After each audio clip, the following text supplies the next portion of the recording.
Para abordar el caso de Pepe, es preciso mencionar que el derecho procesal está basado en una serie de principios que orientan su interpretación y aplicación, pretendiendo asegurar el respeto de los derechos fundamentales de las personas involucradas en todo proceso judicial.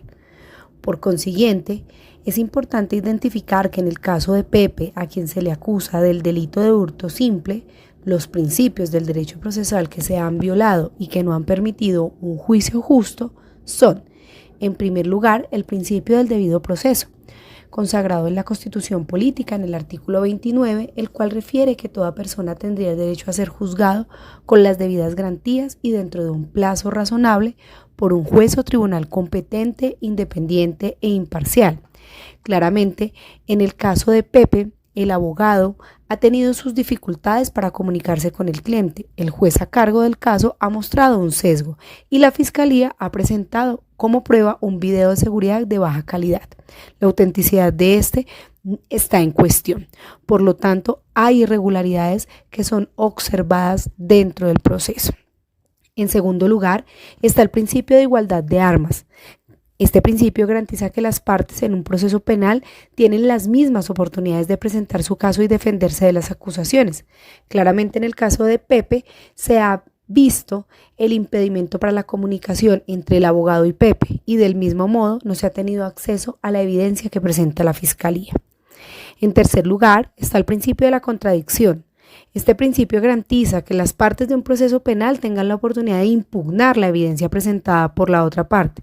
Pero claramente, en el caso de Pepe, al haber una situación de incomunicación con su abogado, es difícil entrar en la contradicción. En cuarto lugar, encontramos el principio de imparcialidad judicial. Este principio exige que los jueces sean imparciales y no muestren favoritismo hacia ninguna de las partes en un proceso penal. Aquí, en el caso de Pepe, claramente se ve un sesgo por parte de la fiscalía y un sesgo por parte del juez a cargo. En quinto lugar, tenemos el principio de admisibilidad de la prueba, el cual establece que solo las pruebas que cumplen con los requisitos legales podrían ser presentadas y valoradas dentro del proceso, garantizando que las pruebas sean válidas y confiables. Allí claramente se nos expone que el video es de baja resolución, de baja calidad, lo cual no permite dar la admisibilidad a la prueba. Y finalmente, el principio de presunción de inocencia. Este principio establece que toda persona es inocente hasta que se demuestre lo contrario. Allí es pertinente ratificar que la admisibilidad de la prueba no cumple con los criterios de conductividad toda vez que la imagen es borrosa, como ya lo mencioné anteriormente. De igual manera, al encontrarse las irregularidades observadas en el caso de Pepe, se podría dar lugar a las acciones como la anulación del juicio, la absolución del acusado, y con esto entonces volveríamos a retomar el tema, investigando las irregularidades, tomando las medidas disciplinarias correspondientes contra los responsables y garantizando que el juicio sea justo para Pepe. ¿Cómo podría haberse aplicado correctamente estos principios para garantizar un juicio justo en el caso de el hurto simple de Pepe? En aras de garantizar un juicio justo, es de vital importancia que se respeten los derechos fundamentales del acusado, Pepe, tales como el acceso a un abogado, la evidencia y un juez imparcial. Adicional a lo anterior, se debe permitir al abogado David, defensor, impugnar adecuadamente la admisibilidad de la evidencia, video, presentada por la Fiscalía. Ahora bien, en coherencia con lo anterior y realizando una aplicación correcta de los principios, se debió proceder de la siguiente manera. Teniendo en cuenta, número 1, el derecho a la comunicación con el abogado defensor. El abogado de Pepe debió haber tenido un adecuado acceso a su cliente, Pepe, antes de la audiencia, para poder discutir estrategias y recopilar información relevante para la defensa. Las dificultades para comunicarse violan este principio fundamental. 2. Acceso a la evidencia clave.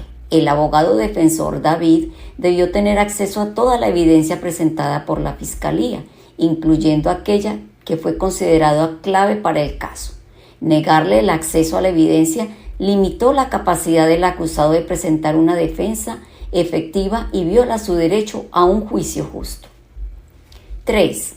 Imparcialidad del juez. El juez debió de ser imparcial y no mostrar favoritismo hacia ninguna de las partes. Interrumpir frecuentemente al abogado defensor David, permitir objeciones continuas de la Fiscalía y limitar las objeciones de la defensa pueden indicar un sesgo del juez.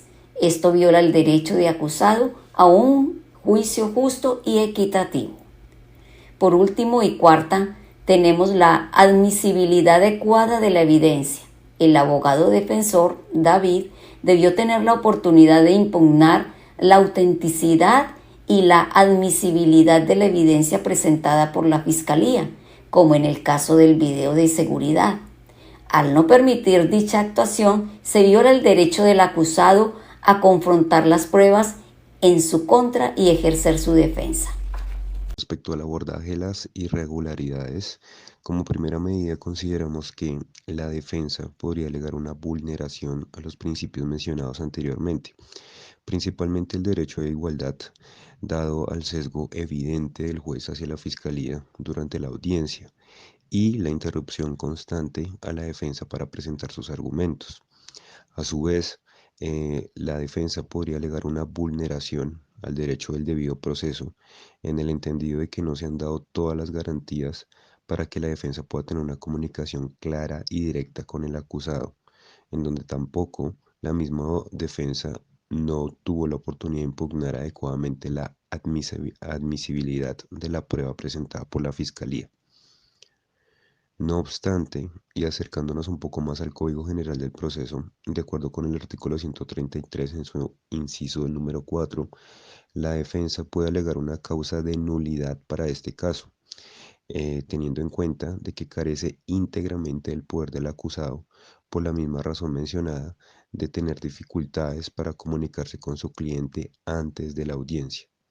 Por otra parte, y dado que la prueba del video de seguridad presentada por la Fiscalía es de baja calidad y no se muestra claramente al acusado en el lugar del hurto, la defensa, en base al artículo 185 del mismo Código General del Proceso, podría solicitar que se declare el origen de la prueba o evidencia con el fin de determinar de dónde proviene la misma, quién proporcionó el video o cómo se obtuvo el mismo, y así determinar su autenticidad. Y si no hay lugar a ello, la defensa podría solicitar a la Fiscalía que se presente evidencia adicional o nueva evidencia con una mejor resolución, argumentando que si la misma no es precisa, sólida y suficiente, se podría sentenciar al acusado en base a pruebas superfluas, lo cual al final podría generar un rechazo de plano de la demanda presentada ante el juez, de acuerdo también con el artículo 168 del mencionado código. Por otro lado, entremos a mirar la violación de los principios del derecho procesal en el caso de Pepe, teniendo en cuenta las implicaciones legales y éticas. En primera instancia, las implicaciones jurídicas, pues al violar los principios del derecho procesal se amenaza la credibilidad y la legalidad del proceso judicial en sí mismo. Esto da lugar a que las decisiones y las sentencias adoptadas se consideren inválidas o nulas. Además, las partes involucradas en el proceso pueden buscar recursos legales para impugnar las acciones que fueron violadas, como también buscar la reparación de las mismas. De igual forma, está la violación de los derechos fundamentales. Los principios del derecho procesal buscan garantizar un proceso justo y equitativo, el cual no es visible en el caso de Pepe. Cuando estos principios no se respetan, se corre el riesgo de violar los derechos fundamentales de las personas, tales como el derecho a la defensa, el derecho a un juicio justo e imparcial. Seguidamente, encontramos la pérdida de confianza en el sistema judicial. La violación de los principios al derecho procesal debilita la confianza de la sociedad en el sistema jurídico. Esto puede tener efectos negativos a nivel social y a nivel institucional. La confianza en el sistema judicial es fundamental para el correcto funcionamiento de un Estado de Derecho y de la rama judicial en sí misma. De igual forma, existe la responsabilidad disciplinaria y la responsabilidad penal. Los funcionarios judiciales que violen los principios del derecho procesal podrán enfrentar consecuencias disciplinarias y penales. Dependiendo de la gravedad de la falta y de la normativa vigente, podrán ser tratados con medidas disciplinarias como suspensión o destitución del cargo, pudiendo incluso ser procesados por acciones penales como el prevaricato u otros delitos. Desde el punto de vista ético, las violaciones de los principios del derecho procesal son inaceptables. Violan los valores de la justicia, la imparcialidad y el respeto a los derechos humanos. Los profesionales del derecho tenemos la obligación ética de actuar de conformidad con los principios fundamentales de nuestra profesión, y cualquier violación de estos principios puede considerarse un incumplimiento a la ética profesional. Finalmente, debemos mencionar que las violaciones de los principios del derecho procesal en Colombia tienen importantes implicaciones jurídicas. Violar derechos fundamentales erosiona la confianza del sistema judicial y da lugar a responsabilidades disciplinarias. Adicional, estas violaciones se consideran éticamente inaceptadas y onéticas.